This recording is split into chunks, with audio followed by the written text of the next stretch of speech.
આત્મા કંપી ઉઠે એવો એક કિસ્સો આગ્રામાં બહાર આવ્યો છે. જી હા, યુપીમાં પત્નીથી કંટાળીને આઈટી મેનેજરે રડતા રડતા પોતાનો વિડીયો બનાવ્યો હતો અને આત્મહત્યા કરી લીધી છે. ઉત્તર પ્રદેશના આગ્રાના પત્નીના ત્રાસથી કંટાળીને એક આઈટી કંપનીના મેનેજરે આત્મહત્યા કરી લીધી છે. મેનેજરે ગળામાં ફાંસો લગાવીને રડતા રડતા લાઈવ વિડીયો બનાવ્યો હતો, જે સોશિયલ મીડિયા પર વાયરલ થઈ રહ્યો છે.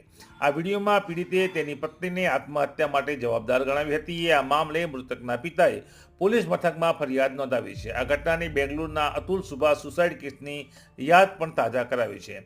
આગ્રાના ડિફેન્સ કોલોનીમાં રહેતા માનવ શર્મા એક મોટી આઈટી કંપનીમાં રિક્રુટમેન્ટ મેનેજરના પદ પર કામ કરતો હતો. માનવે 24 ફેબ્રુઆરી ગળો ફાંસો લગાવીને આત્મહત્યા કરી હતી.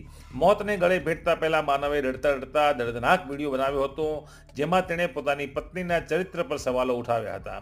વિડીયોમાં માનવ શર્મા કહે છે કે મેં અગાઉ પણ આત્મહત્યાનો પ્રયાસ કર્યો હતો, પરંતુ હવે પત્નીથી એટલો કંટાળી ગયો છે કે હું મારવા સિવાય બીજો કોઈ ઉપાય નથી.